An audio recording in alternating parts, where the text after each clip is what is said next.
Hello friends, I'm Pratibha, self-trained narcissistic abuse recovery life coach. Narcissistic abuse பற்றின கன்ஃபியூஷன்ஸையும் டவுட்ஸையும் clarify பண்ணிக்கிறதுக்காகவும் ஹீலிங்காகவும் என்கிட்ட paid session attend பண்ணணும்னு நினைக்கிறவங்க ஸ்க்ரீனில் தெரிகிற இந்த வாட்ஸ்அப் நம்பருக்கு மெசேஜ் பண்ணுங்கள். உங்கள் வாழ்க்கையை மாற்ற போகிற 30 நாள் சேலஞ்சோட 19வது நாள்.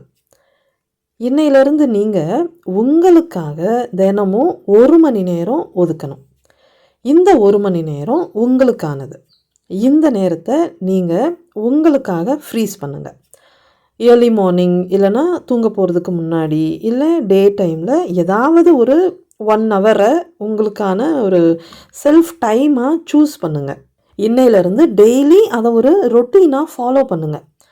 ஒரு முக்கியமான விஷயத்த மனசில் வச்சுக்கோங்க. இந்த டைமில் insta reels, YouTube videos, shorts, serials எல்லாம் பார்க்கவே கூடாது. ஏன்னா அது செல்ஃப் டைம் கிடையாது, செல்ஃப் டிஸ்ட்ராக்ஷன் டைம். இந்த 1 மணி நேரத்தை யாரோட தொந்தரவும் இல்லாமல் வேறு எதுலேயும் டிஸ்ட்ராக்ட் ஆகாமல் நீங்கள் உங்களை ரெகுலேட் பண்ணுறதுக்காக யூஸ் பண்ணணும். உங்களோட கம்ப்ளீட் ப்ரெசன்ஸில் நீங்கள் இருக்கணும். இந்த டைமில் நீங்கள் வேறு எதை பற்றியும் யாரை பற்றியும் யோசிக்கவே கூடாது. இந்த 1 ஹவர் செல்ஃப் டைம் சேலஞ்சோட மோட்டிவ் என்னென்னா, நீங்கள் உங்கள் கூட மட்டுமே கனெக்டடாக இருக்கணும். ஆக்சுவலி இவ்வளோ காலமாக நீங்கள் உங்ககிட்ட இருந்து விலகியே இருக்கீங்க. மற்றவங்களை ப்ளீஸ் பண்ணுறதுக்காக உங்களை நீங்கள் மொத்தமாக நிராகரிச்சிட்டீங்க. டிஸ்ட்ராக்ஷனுக்காகவும் எதையும் யோசிக்காமல் இருக்கிறதுக்காகவும் ஃபோனுக்கு அடிக்ட் ஆகிட்டீங்க. அந்த பேட்டர்னை உடைக்கிறதுக்கான முயற்சி தான் இந்த 1 ஹவர் செல்ஃப் டைம் சேலஞ்ச். இந்த டைமில் நீங்கள் எழுதுறது, படிக்கிறது, கார்டனிங், இந்த மாதிரி உங்களை ஒருநிலைப்படுத்தக்கூடிய விஷயங்களை செய்கிறதுக்காக யூஸ் பண்ணுங்கள்.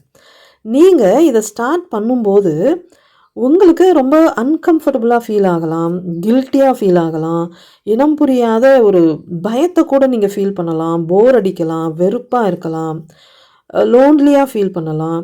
ஆனால் இது எல்லாத்தையும் ஃபேஸ் பண்ணுங்கள். இதுக்கெல்லாம் பயந்து இந்த முயற்சியை கைவிட்டுறவே கூடாது.